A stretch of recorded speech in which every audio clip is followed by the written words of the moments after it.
I understand the motivation behind the tariffs. And I can tell you, here's where President Trump and I do agree. We do need to make more stuff in America. More cars and chips. More steel and ships. We do need fair trade. Whoa, wait a minute. What? Is that who I think it is saying what I think I just heard? Well, that is right, ladies and gentlemen.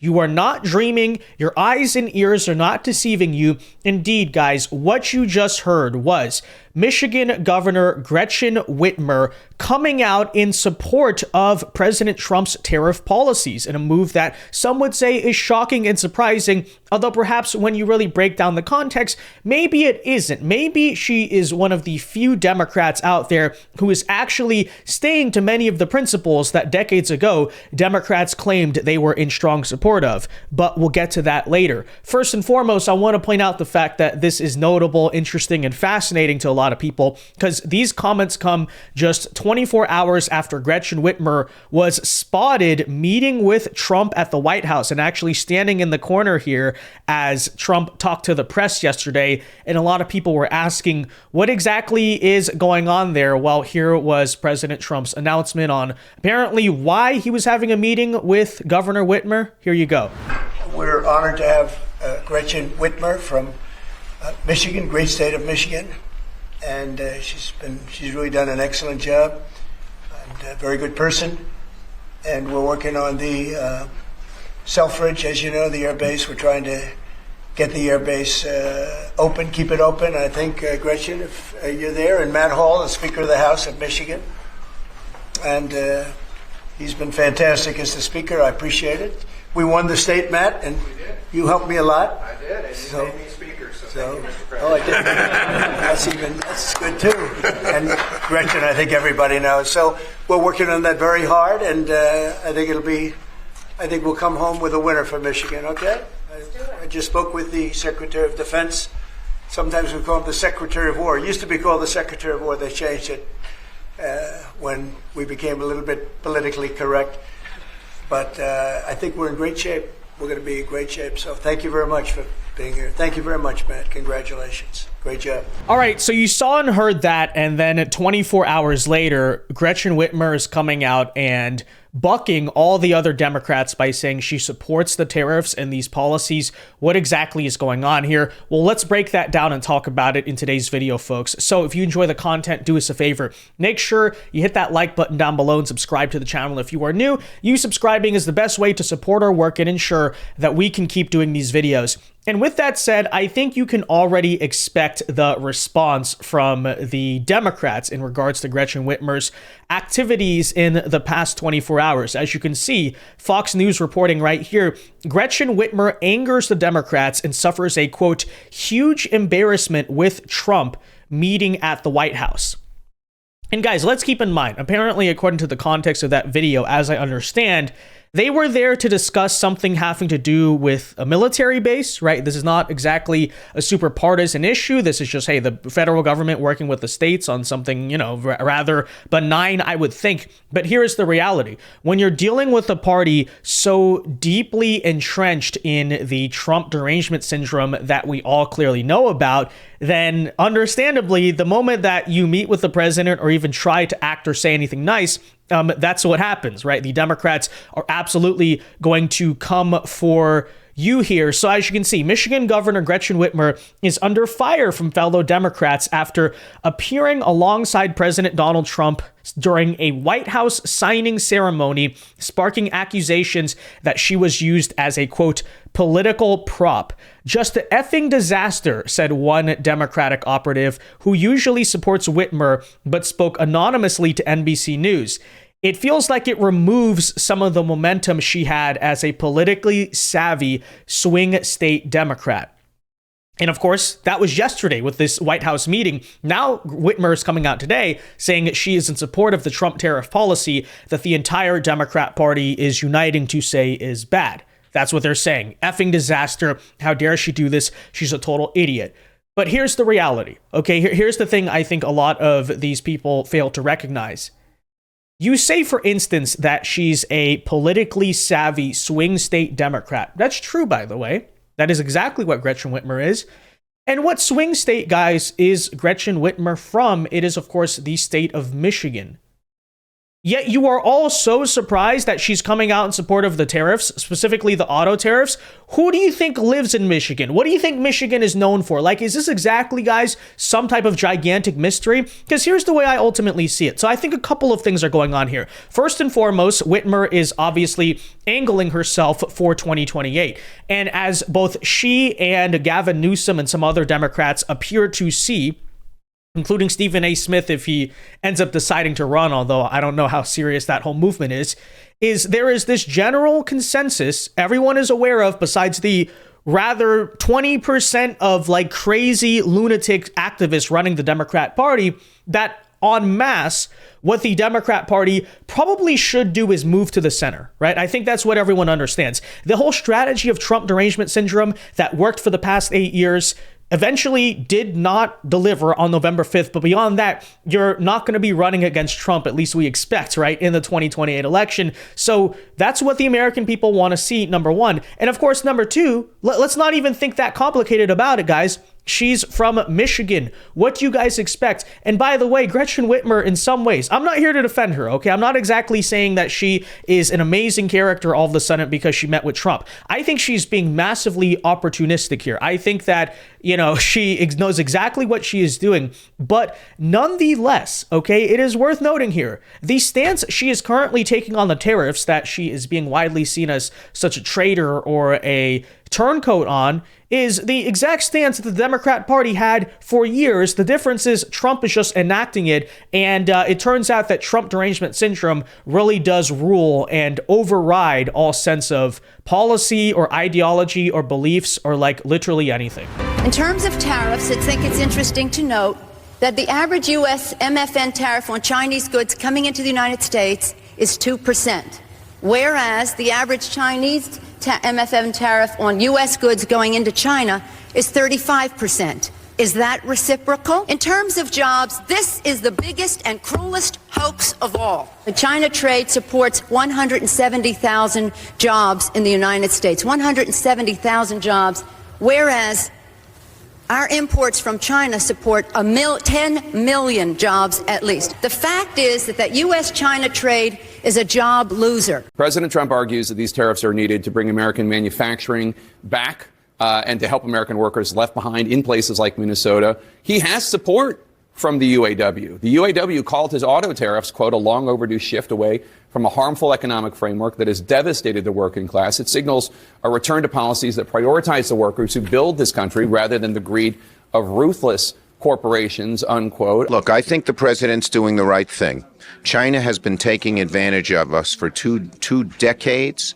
They're stealing our intellectual property, which means stealing our good-paying jobs. So look, that's precisely why I have been saying that the Democrats are facing a political crisis when it comes to responding to the Trump tariffs. Remember, I said that just a couple days ago. And people might have been thinking, no, it's just Trump derangement syndrome, right? They're just going to impose whatever he does. And yes, many of them will. But there's a huge, for those of them who want to stick to ideology or understand that there are certain constituencies out there, for example, like the United Auto Workers Union and many of Gretchen Whitmer's own voters who are traditionally lifelong Democrats who stand to benefit a lot from the trade policies that Trump is enacting that are ultimately most beneficial for who? A lot of American union workers in this country.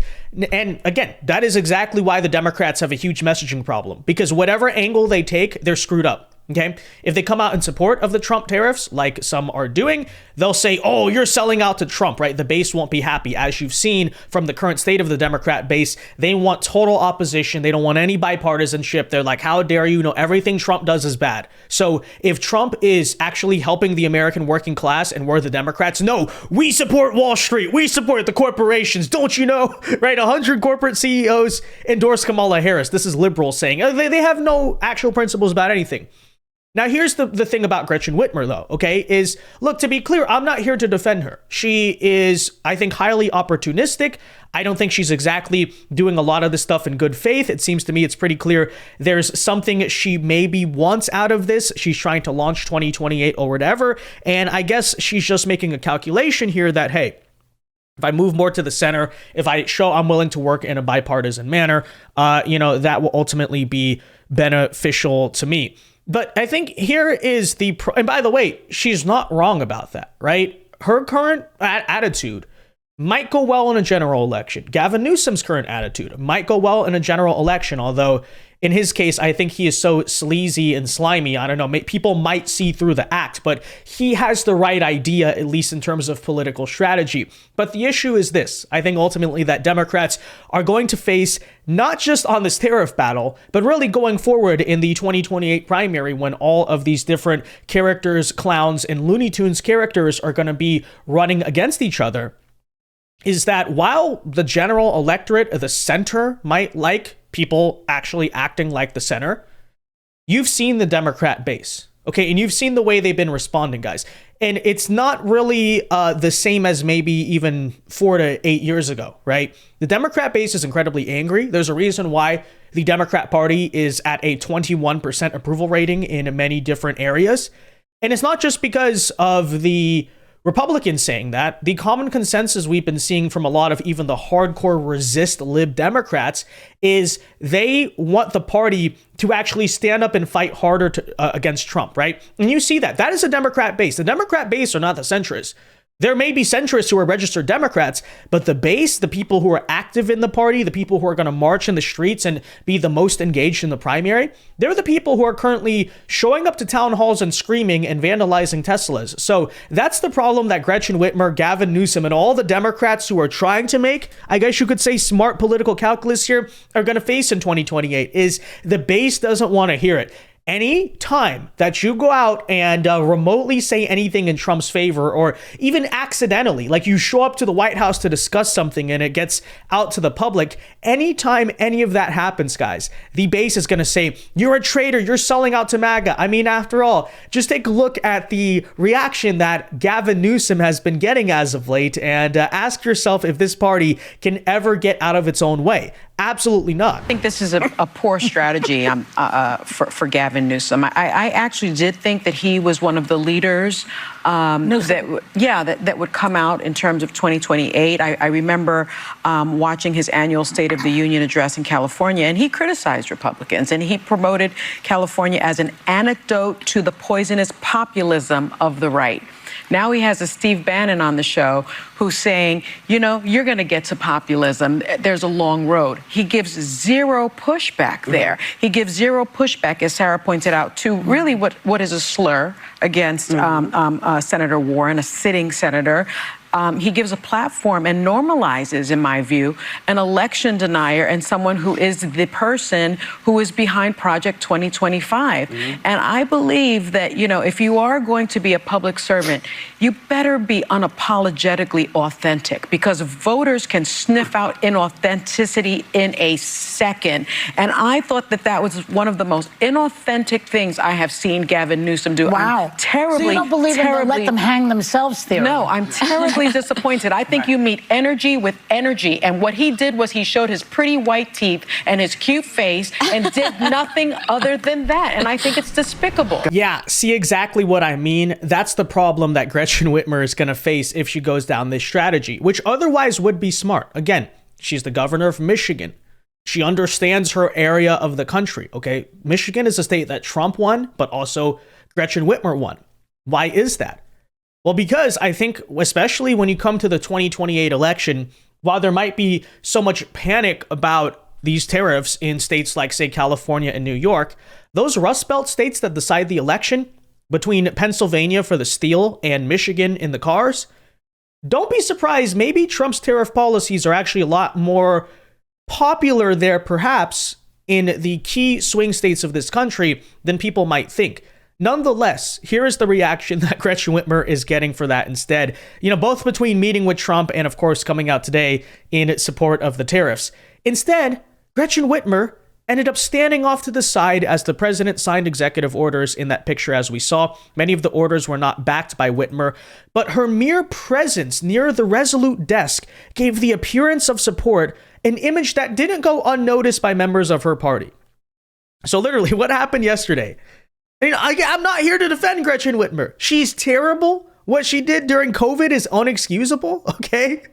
But the way they're responding to her just standing in the Oval Office is frankly hilarious. And it does go to show, again, Trump derangement syndrome and why this will be the biggest thorn in their side to ever moving forward as a party, is like they're literally blinded by hatred. And when you're so blinded by hatred, you can't even think rationally or principally or anything. This is what happens.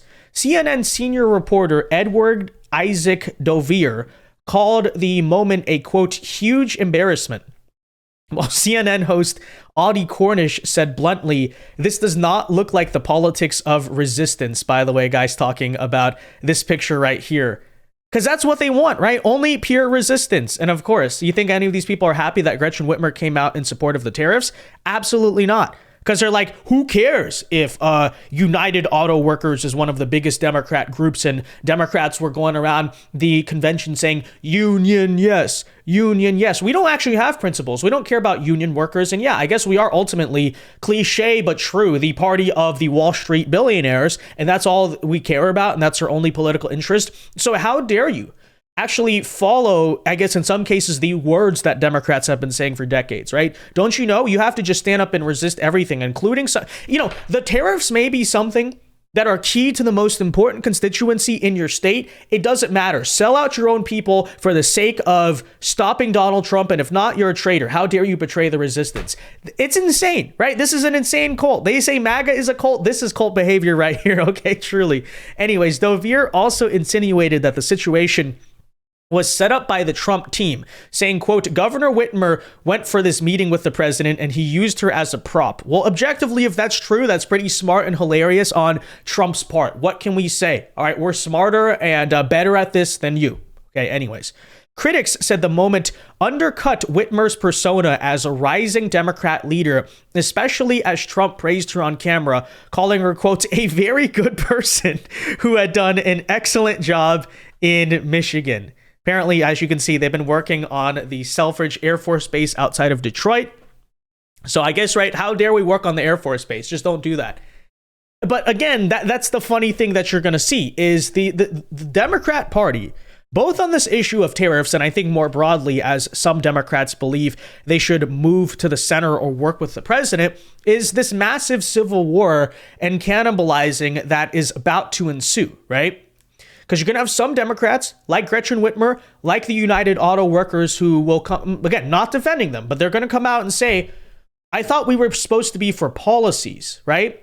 Democrats have supported tariffs for decades. We've shown that time and time again. Why are we supposed to now be against the tariffs and say, hey, look at the stock market? And what's a Democrat base who are vandalizing the Teslas say? They're going to say, shut up. No, don't ask any questions. Everything that Trump does is bad. He drank water today. That's bad. He drank Diet Coke. That's bad, right? Golf, that's an evil white supremacist sport because, Donald Trump plays it. That's what they're going to do. So ultimately, it's going to be this push and pull of like who wins. And I think, again, when you get to that 2028 debate stage, it's probably going to be a more, you remember the 2020 primary? Here's the thing, right? Here's the thing about what Trump and, the way he fries the brain of Democrats, what that ultimately does to their party is it just makes them insane. Do you remember how the 2020 Democrat primary, before Joe Biden ultimately got anointed because of COVID and all that, remember how it was literally a race to the bottom, right? It was a contest of who can be more insane. Even Joe Biden was trying to be progressive and embrace Medicare for all. And then outside of that, it was Bernie Sanders and Kamala Harris both arguing to abolish private health insurance and abolish prisons and all this nonsense. You had Pocahontas in there. It's just the whole race was a complete mess. You might see a repeat of that in 2028 if this is the current trend that it goes down. Because again, a lot of these Democrats currently think we need to move to the center. We need to stop being so radical. But the base is going to be the ones voting. And the base is ultimately, assuming the DNC doesn't rig a primary again, going to get what it wants. So if this Trump derangement is the only mentality that is stirring and driving the primary voting constituency left in the Democrat primaries these days, then guess what? You could very well see good old Tampon Tim, or at least the most Trump deranged character they can find, whoever it is, they're going to go out and vote for him because that's the only principle guiding them right now, Trump derangement syndrome. But in an election in 2028 where we presume Trump is not going to be on the ballot, how is that going to strengthen you for a general election? I don't know. We'll have to see. But anyways, just to quickly recap here, guys, the Democrats are frankly just extremely mad because Gretchen Whitmer, as you can see, is emphasizing shared goals around strengthening U.S. manufacturing in key sectors like cars, steel, and computer chips. In other words, guys, how dare we be in favor of things that Democrats thought they were good at? Okay. All right, with that said, guys, let me know your thoughts on all of this in the comment section down below. Be sure to leave a like on this video, subscribe if you are new, and until next time, God bless and peace.